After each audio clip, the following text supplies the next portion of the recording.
என்ன செய்வாங்க, கை குளித்து போயிடுவாங்க. அதுக்கப்புறம் நம்முடைய வாழ்க்கை முழுக்க அந்த ஜெயிலுடைய வாழ்க்கை.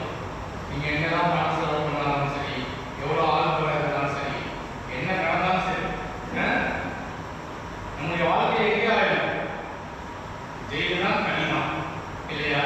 நமக்கு அல்லாஹ் பாதுகாக்க வேண்டும். அதனால இந்த ஹதீஸை நமக்கு தெளிவுபடுத்துகிறார்கள். அபூ மூஸா அஸ்அரி ரஹ்மத்துல்லாஹி அலைஹி அவர்கள் ரிவாயத் செய்யக்கூடிய இந்த ஹதீஸ் இப்னு மாஜா என்ற ஹதீஸ் கிரந்தத்தில் 1380வது ஹதீஸாக பதிவிடப்பட்டிருக்கிறது. அதனால இந்த பராத்துடைய இரவிலே அதிக நபர்களுக்கு அல்லாஹ் மன்னிப்பை வழங்குகிறான். எந்த அளவுக்கு என்று சொன்னால், கல்வி என்ற கூட்டத்தாரின் ஆடுகளின் ரோமத்தின் அளவுக்கு. அந்த ரோமத்தில் தான், அந்த ஆட்டுடைய ரோமம் தான் அதிகமான ரோமம் இருக்கும் ஆற்றில். அப்படி இருக்கக்கூடிய அந்த ரோமத்தின் அளவுக்கு மக்களுக்கு அல்லாஹ் தஆலா இந்த ஷபே பராத்துடைய அந்த இரவிலே மன்னிப்பு வழங்குகிறான். இந்த 5 நபர்களை தவிர, இந்த 5 நபர்களை தவிர, முதலாவதாக அல்லாஹ்வுக்கு நிகராக எதையாவது கொண்டு வந்து இணை வைப்போம். அது மனிதனையோ கற்களையோ ஏதோ ஒன்று அதை தான் அல்லாஹ்வுக்கு நிகராக இணை வைக்கக்கூடிய அந்த மனிதன். இரண்டாவதாக சொன்னார்கள், அண்ணன் பெருமான் ஸல்லல்லாஹு அலைஹி வஸல்லம் உறவுகளை குறிப்போம். நம்ம கூட ஒரு வாரத்துல சும்மால இந்த தலைப்புல தான் பார்த்தோம். உறவுகளை முறித்து வாழும். சின்ன சின்ன விஷயங்களுக்காக பிளவுபட்டு நம்முடைய உறவுகளை உதாசீனப்படுத்தி ஏதோ தனக்கு தேவைங்கிறது பழகிறது, தேவை முடிந்தவுடன் அப்படியே வெளியும். இப்படி பலருக்கு இப்படி வாழ்றாங்கல்ல இந்த உறவோடு, இவங்களுக்கும் அல்லாஹ்வுடைய ரஹ்மத்துக்கும் எந்த தொடர்பும் இல்லை. லா எதுகுல ஜன்னத ஃபாத்தி, எவன் ஒருவன் உறவை பிடித்து வாழ்வானோ அவன் ஒருபோதும் சுவனம் செல்ல மாட்டான். அல்லாஹ்வுடைய தூதர் ஸல்லல்லாஹு அலைஹி வஸல்லம் சொல்லக்கூடிய செய்தி புகாரி என்ற ஹதீஸ் கிரந்தத்தில் பதிவாகிறது. லா எதுகுல ஜன்னத ஃபாத்தி, உறவை பிடித்து வாழ்பவன் ஒருபோதும் சுவனம் செல்ல மாட்டான். இரண்டாவது மனிதன்.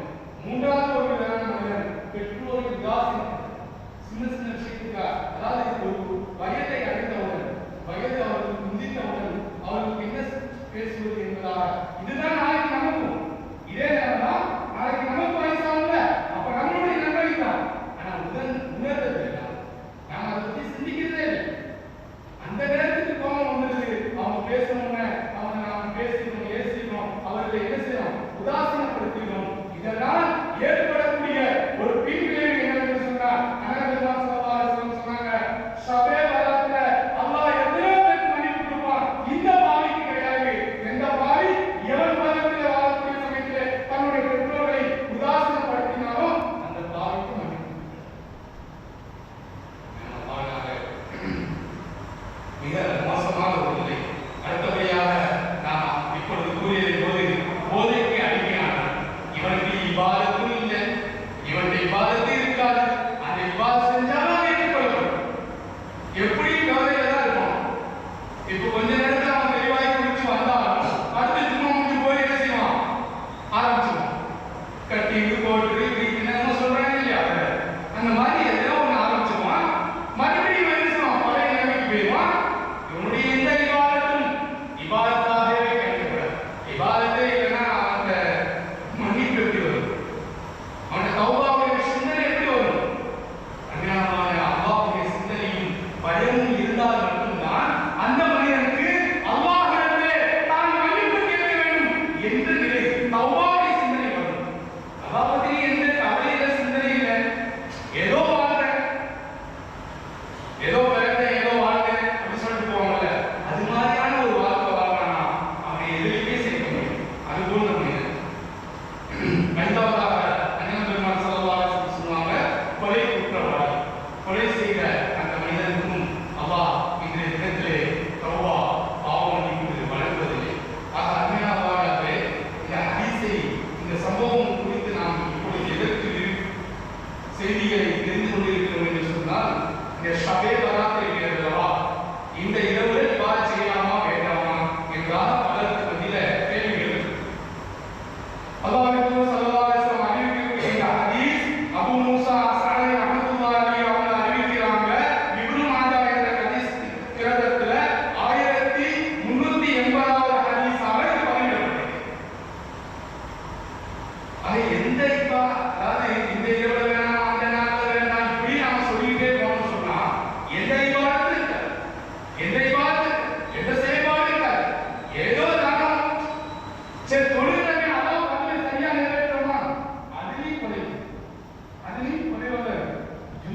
கூட்ட அசையல இருக்காது. இந்த ஊர்ல இல்ல, எந்த ஊர்ல இருக்கு. உண்மைதான். நீங்க எந்த ஊர்ல போய் பாருங்க, ஜும்மா தினம் அசையல இருப்பாங்களா? இல்ல. அப்ப அசல் பாருங்களானே, ஜும்மா எப்படி வருதோ அதே போன்று தானே அசல். உண்மையான அல்லாஹ்வே, அவன் இப்படியாக நம்முடைய இபாதத் மிக குறைவு. அப்படி இருக்கும்போது நாம் இந்த இரவு வேணாம், அந்த இரவு வேணாம், அதை செய்ய வேண்டாம், இதை செய்ய வேண்டாம், ஒண்ணுமே இருக்காது. இது வேண்டாம், அது வேண்டாம், போய் எல்லாம் நாசமா போயிடும். அவ்வளவுதான். அப்ப அல்லாஹ்வுடைய ரஹ்மத் எப்படி கிடைக்கும்? அப்ப மன்னிப்பு மஃபிரத் எப்படி கிடைக்கும்? அல்லாஹ் கேட்க சொல்றானே, இந்த இரவு அன்னை ஆயிஷா ரலியல்லாஹு அன்ஹா அவர்கள் ரிவாயத் செய்யக்கூடிய இந்த ஹதீஸ், எம்பெருமான் ஸல்லல்லாஹு அலைஹி வஸல்லம் என்னோடு இரவு இருந்தார்கள். அந்த இரவு அன்னை ஆயிஷாவோடு இருந்தார்கள். இருந்த நபி ஸல்லல்லாஹு அலைஹி வஸல்லம் பாதி இரவை காணவில்லை. பாதி இரவு காணவில்லை. அன்னை ஆயிஷா தேடுகிறார்கள், தேடி செல்கிறார்கள். ஜன்னத்துல் பக்கீயில் எம்பெருமான் ஸல்லல்லாஹு அலைஹி வஸல்லம் அவர்கள் தென்பட்டார்கள். அப்பொழுது நபியிடம் கேட்கிறார்கள், யா ரசூலல்லாஹ், இன்று இரவு நீங்கள் ஜன்னத்துல் பக்கீல் வந்திருக்கிறீர்கள், என்ன காரணம்?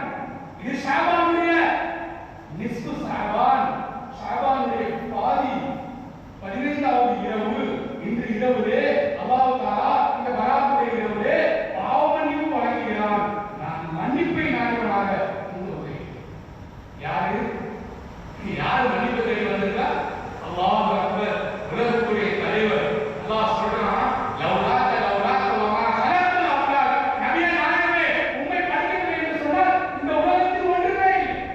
இந்த உலகத்துல ஒண்ணும் புல் பூச்சி பூண்டு எதுவுமே இருக்காது, உலகமே இருக்காது. உலகத்தையே உனக்காக தான் படைத்தேன். ஆனா அந்த நபி அல்லாஹ்வுடைய ரஹ்மத்தை மஃபிரத்தை தேடி கபர்ஸ்தான போயிருக்கிறாங்க. இன்னைக்கு ஷாபே பராத்துடைய 15வது இரவுல நடுநிசை பாதி இரவு எங்க போயிருக்கிறாங்க? கபர்ஸ்தான போயிருக்கிறாங்க.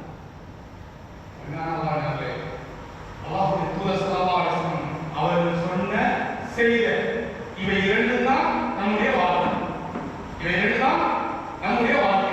ஆனா அப்படி அண்ணன் பெருமான் ஸல்லல்லாஹு அலைஹி வஸல்லம் அந்த இரவுலே நமக்கு செய்து காட்டிய செயல்தான் இந்த இபாதத்.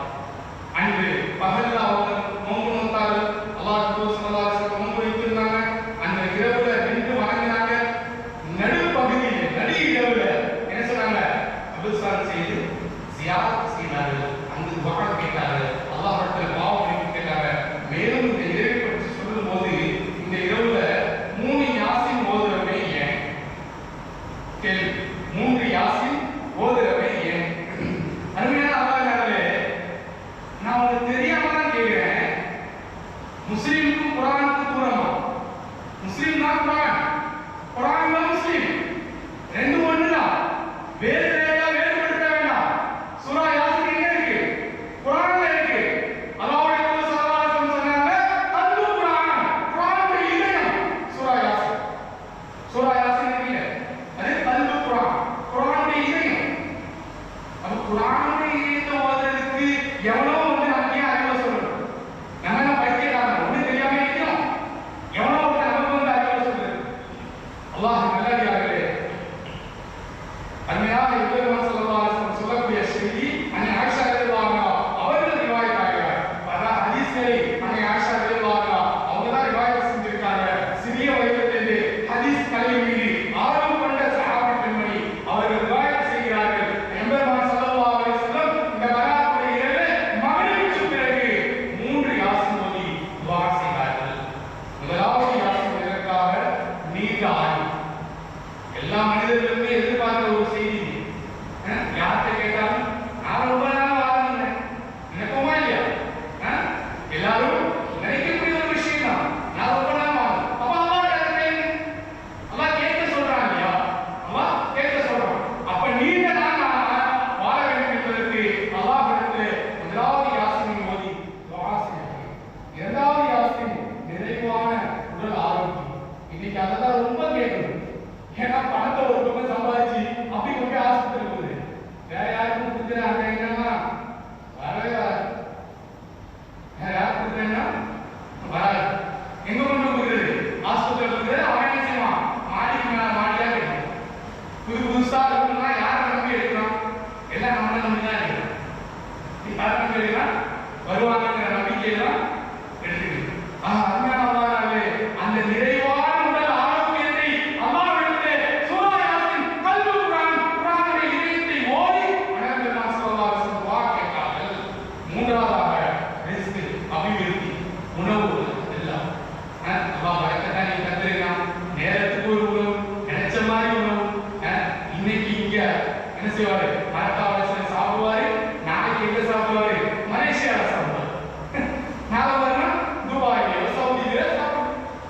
இல்லையா? அல்லாஹ் அந்த அளவுக்கு என்ன செஞ்சிருக்கான்? பொருளாதாரத்தை வாரி வழங்கியிருக்கான்.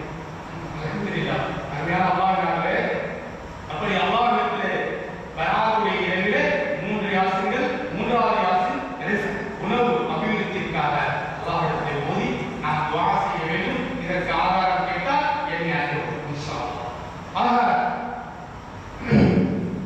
அன்னபி ஸல்லல்லாஹு அலைஹி வஸல்லம் அவர்கள் செய்த அந்த இறுதியாக ஜன்னத்துல் பகீயிலே சென்று அவர்கள் அல்லாஹ்விடத்திலே தௌபாவை மேற்கொண்டு விட்டு அல்லாஹ்விடத்திலே கேட்கிறார்கள், யா ரப்பி, யா அல்லாஹ், எனக்கு என்ன செய், நீ பாவ மன்னிப்பு வழங்கு. யார் கேட்கிறா? அல்லாஹ்வுடைய தூதர் ஸல்லல்லாஹு அலைஹி வஸல்லம், உலகத்தினுடைய தலைவர்.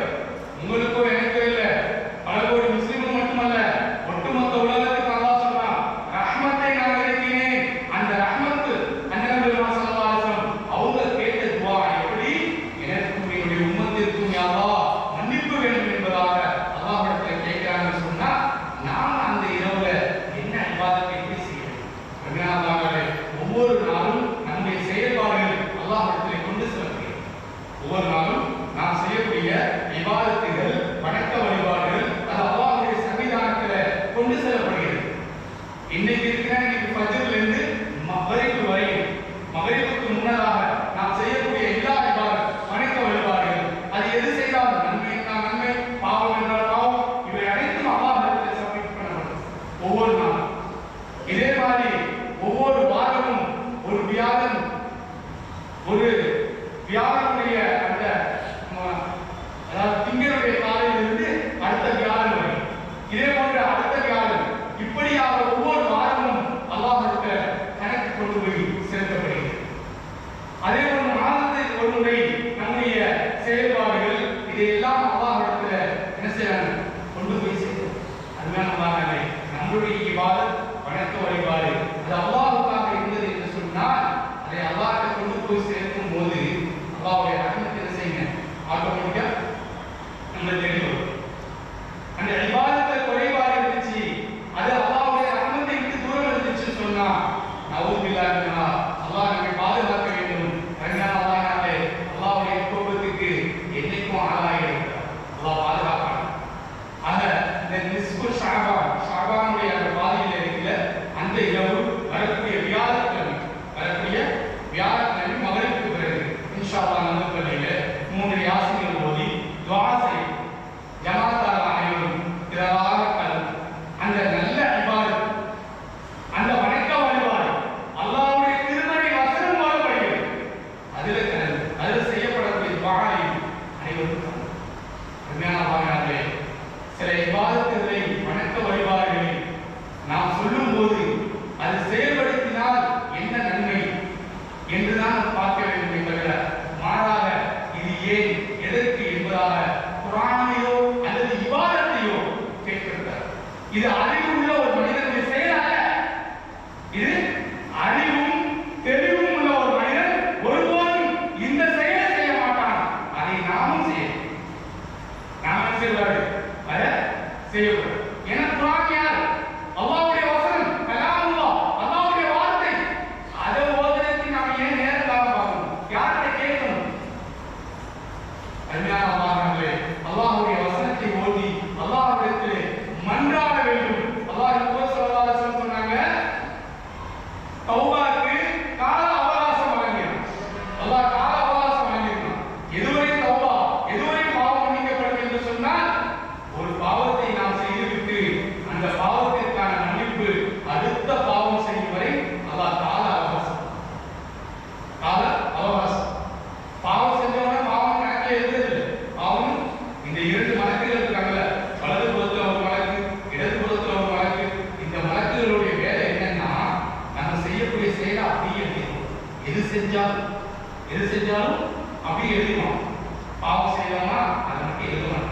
இடது புறத்துல இருக்காங்க, வெயிட் பண்ணி பார்க்கற டைம் கொடுக்குறாங்க, அவகாசம். எதுவரையும் அடுத்த பாவம் செய்யும். ஆனா இந்த நன்மையை எழுதுற மலக்கு இருக்கா தெரியுமா? வலது பக்கத்துல இவருடைய வேலை என்ன தெரியுமா? நன்மை செய்ய நாடு வரை எழுதுவார். யா அல்லாஹ், ஒரு மனிதனுக்கு நான் உதவணும்னு நினைக்கிறேன், நன்மை எப்படி உதவுன்னா நினைக்கிற ஒன்றும் செய்யல,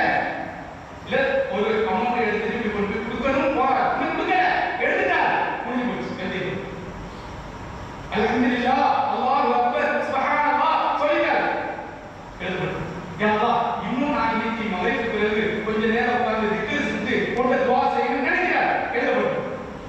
ஆனா இதை செய்யல, இன்னும் செய்யல, இன்னும் அந்த இபாதத்தை இவர் செய்யல, ஆனா எழுதப்படும் நன்மையுடைய ஞானம்.